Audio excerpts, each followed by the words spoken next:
Les deux meilleurs kickboxers actuels au-dessus de 100 kg, les deux meilleurs stand-up fighters.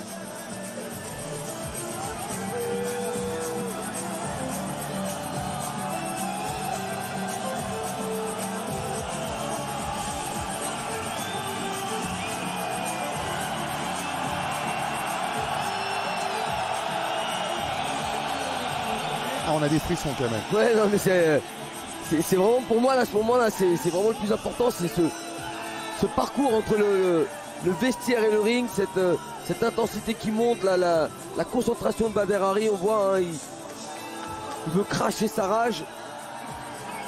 Il y a un regard concentré.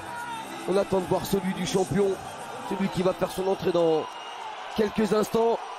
Two names indelibly linked to kickboxing history meet again for some unfinished business. The baddest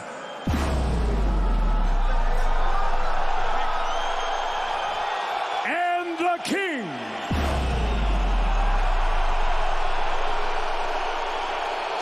Legacies will be defined, history made.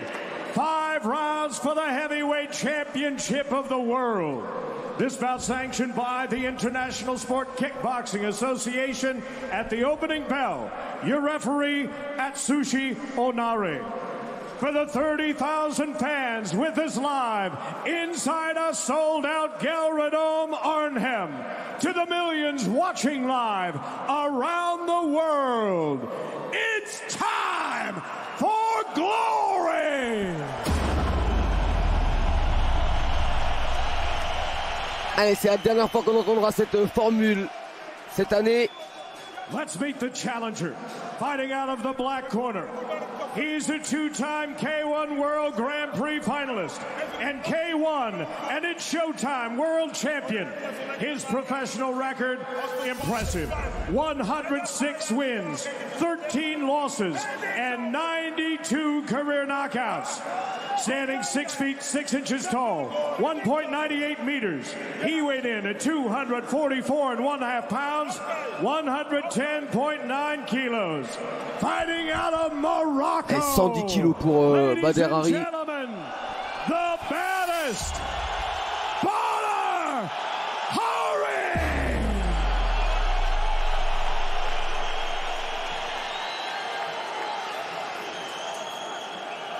And now his opponent, fighting out of the white corner. He arrives on a 17. C'est pour nous rappeler encore plus la finale du K1 Grand Prix. Le face-à-face entre les deux hommes. 2 centimètres à l'avantage du Marocain. 8 kilos en plus pour Rico Verhoeven. Bader Hari, si le kickboxing avait décidé comme le MMA ou plus particulièrement l'UFC de faire une ceinture BMF, baddest motherfucker, assurément Bader Hari l'aurait autour de la taille depuis 15 ans. Allez, c'est parti, les deux hommes en droitier. Et ce soir, c'est celle du Glory qui est en jeu.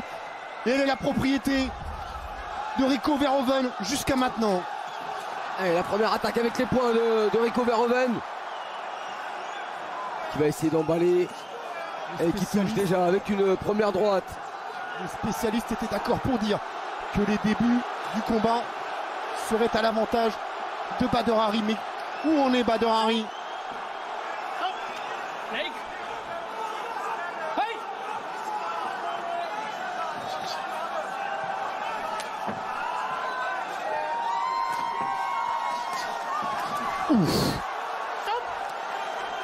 La première chose de sûr quand même, c'est qu'il n'est pas intimidé, Rico. Non, il a tout de suite envie de faire douter Bader Hari, lui.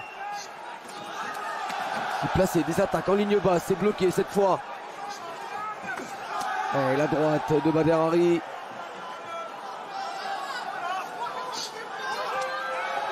Le dernier combat de Bader Hari remonte au 3 mars 2018, victoire sur SD Gargues. C'est vrai que c'est pas les mêmes appuis, hein. Quand vous voyez les poteaux. Oh, attention, c'est lui qui est touché. Il a été complètement sonné, Rico Verhoeven. Et le voilà, le knockdown dans les 2 premiers rounds.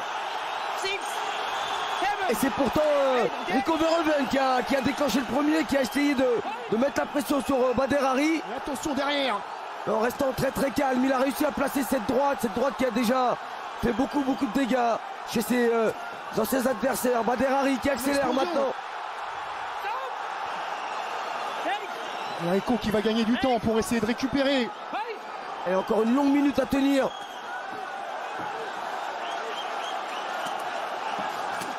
Oh, encore la droite. Il place Selouki qui s'expose au contre avec la droite de Bader Hari, Rico Verhoeven, et qui refuse l'échange en points. Il n'a pas encore complètement récupéré le champion. Ça avait mal démarré déjà dans leur première rencontre où Bader Hari avait l'avantage dans les premiers échanges, mais peut-être pas à ce point-là. Attention à ce niveau, avec des combattants comme ça, tout peut s'inverser. Rico peut à son tour envoyer au tapis Bader Hari. Chez sous l'œil droit, hein, Rico déjà. C'est parti vite hein, dans ce combat. Allez, le high kick pour Bader Hari.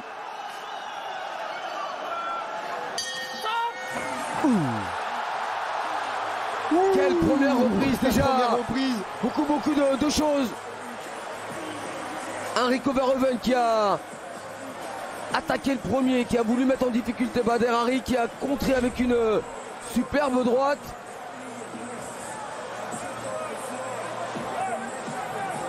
Voilà, elle arrive juste au niveau du menton, cette très courte droite de Bader Hari, même presque à la gorge.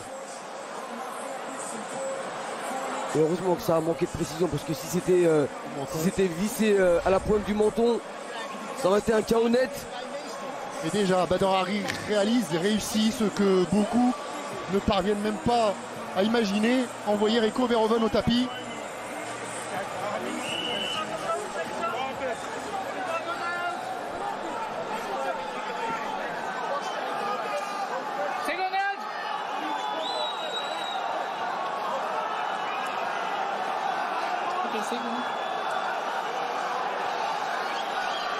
Allez, c'est le Marocain qui prend le meilleur départ. Il a déjà envoyé une première fois au tapis Rico Verhoeven. Oh, là encore, c'est Rico qui va presque plus être dans la position confortable du champion qu'on doit venir bousculer. Mais attention, il sait qu'il doit revenir. Et les appuis. Attention, c'est le crochet maintenant de Bader Hari. Et on sent que ça peut venir des deux côtés à n'importe quel moment. Il y a eu des championnats du monde de boxe anglaise qui nous ont énormément déçus il n'y a pas longtemps. Mais ce combat-là, en pied-point, pour l'instant, il tient son rang. Vous avez deux montagnes face à face et ça recule pas, ça cherche vraiment le coup dur, ça s'engage, ça prend des risques.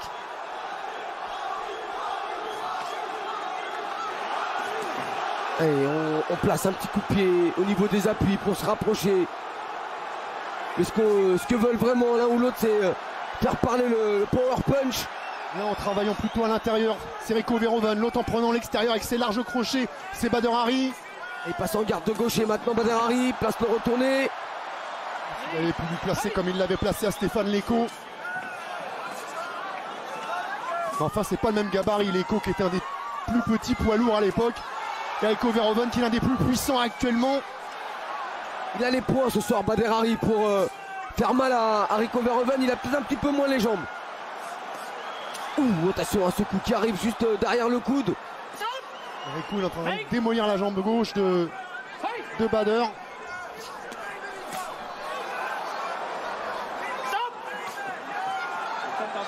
Avec des low kicks intérieurs à répétition. Attention parce que si vous dites que Bader mise tout sur l'anglaise, s'il n'a pas les appuis derrière, on le voit bien là, c'est ça pue la même chose. C'est souvent quand il est attaqué au niveau des appuis qu'il est en difficulté, Bader Hari. Il n'a pas le réflexe de bloquer. Ça aussi, ça peut être préjudiciable. Par rapport à son manque de ring, manque de combat. Il n'a pas automatiquement cet automatisme de bloquer les coups, de remiser. Alors il va sur ce qu'il sait faire, c'est-à-dire chercher la guerre, mettre la puissance avec des coups sur les côtés, à l'intérieur, en anglaise. Percute très court pour Rico Verhoeven.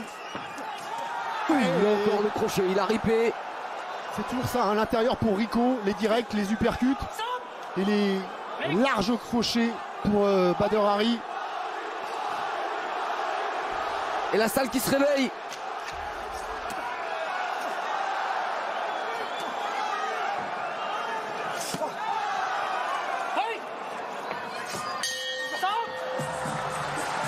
Ça n'a pas baissé de niveau, en tout cas le rythme est toujours le même.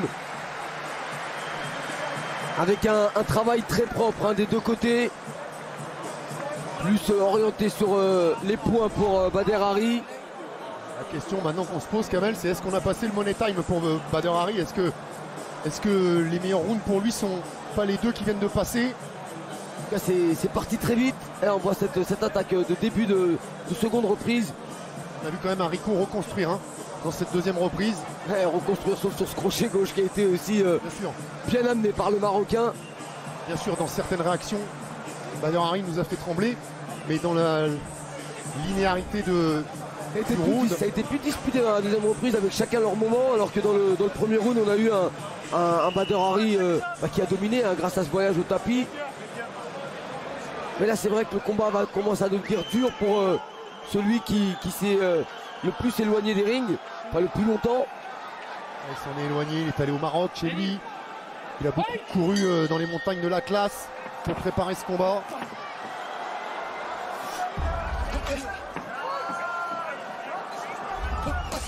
Et on connaît la faiblesse d'un combattant qui manque de ring, c'est-à-dire... Et le deuxième voyage au tapis, on vous rappelle qu'il ne peut aller que 4 fois au tapis en 5 rounds. Faute de quoi, l'arbitre sera obligé d'arrêter le combat. Il m'a fait mentir, je parlais de sa faiblesse qui venait des jambes, je le trouvais pas très bien en appui, mais c'est avec un high kick qu'il est venu encore une fois envoyer au tapis Rico Verhoeven, et ce high kick à la façon Badr Hari qui retombe avec le tibia sur le sommet du crâne. Il n'y en a pas 50 des combattants qui peuvent envoyer Rico Verhoeven au tapis à 2 reprises dans un combat.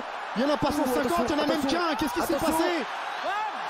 Oh non, ne me dites pas qu'il s'est blessé. Oh, ça serait catastrophique. Ne me dites pas qu'il s'est blessé. Oh là là.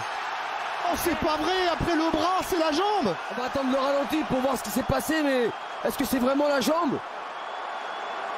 Qu'est-ce qui s'est passé encore? Voilà ce qui pourrait nous amener vers encore une opposition entre ces deux hommes, et encore plus aujourd'hui qu'hier. Ah, apparemment, visiblement, c'est la jambe gauche au niveau de la cheville. Ah, il y a de quoi rager, bien sûr, il y a de quoi rager pour Badr Hari. Regardez la classe quand même de Rico Verhoeven. Ah ouais, mais là il peut que reconnaître, il a eu face à lui un très très bon Badr Hari qui a réussi à le mettre en difficulté avec le très bon travail en anglaise, la seconde reprise avec ce high kick. C'est peut-être ce high kick qui a causé cette blessure. Ouais, peut-être en reculant. Même en tapant au niveau du crâne. Oh, c'est vraiment. On est déçu, bien sûr on est déçu.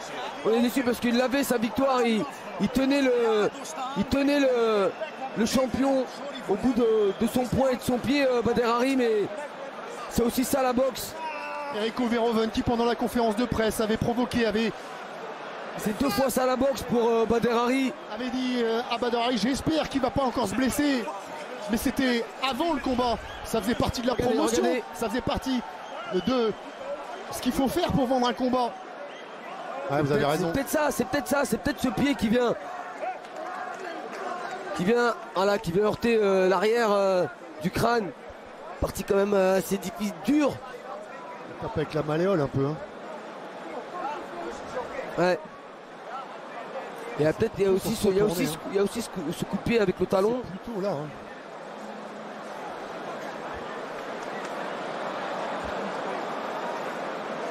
Ah, il le sent tout de suite. Ouais, c'est peut-être ce coup de pied. Ça fait vibrer. On a vu vibrer le pied.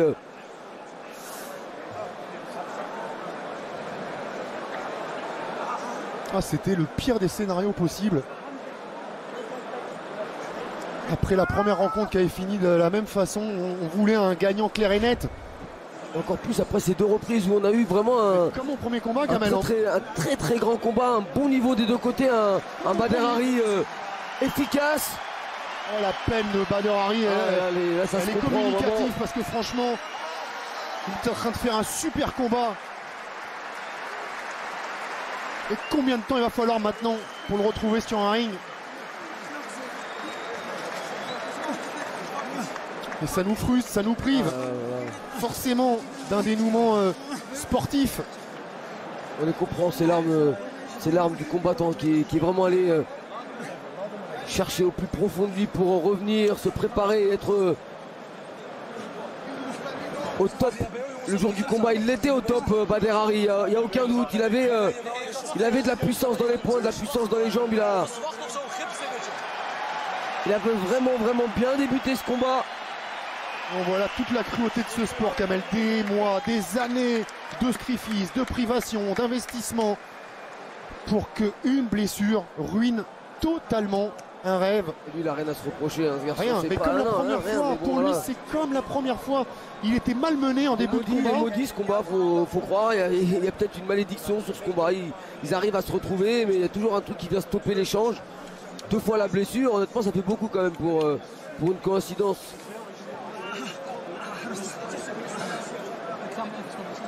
On va rester 2 fois dans cette même reprise. Hein.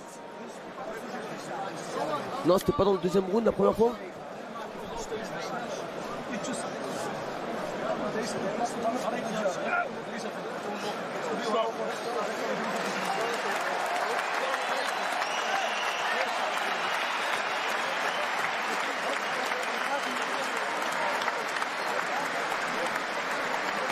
Ah oui, c'est dans la 3e reprise hein, qu'arrive cette blessure. Et c'est vrai qu'on est perturbé parce que là honnêtement on s'attendait pas à ça. On s'attendait vraiment à ce que le combat monte en puissance et au moment où ça commence à bien prendre. On pouvait digérer n'importe quelle issue sauf celle-ci.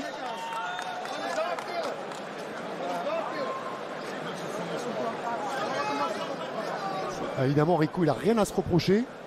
Par contre il a senti le vent du boulet quand même. Hein. 2 knockdowns en 3 rounds.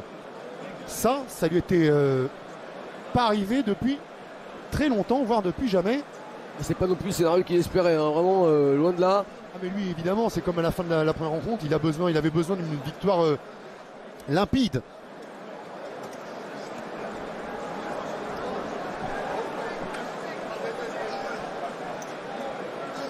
Aïe aïe aïe aïe aïe aïe aïe.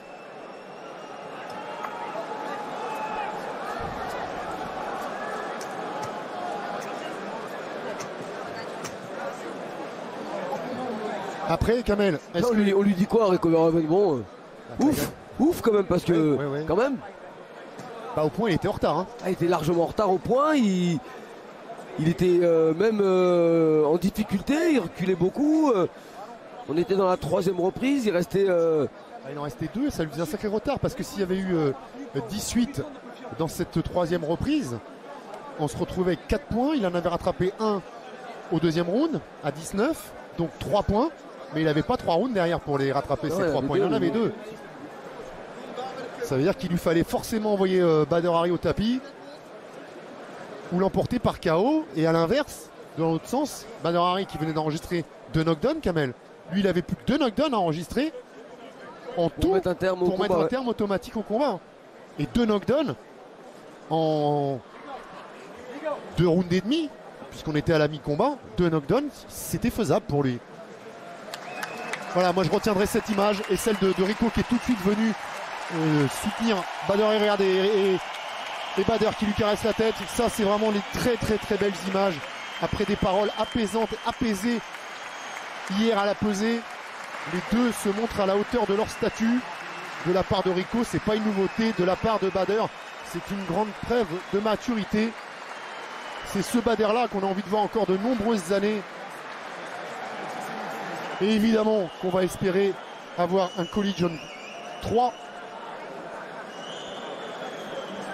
Mais ça va nous obliger à attendre un an. Ouais, et puis surtout en savoir un peu plus cette blessure de Bader Hari, parce qu'au niveau de la cheville, vous savez que c'est aussi très long hein, pour la récupération. C'est comme le genou.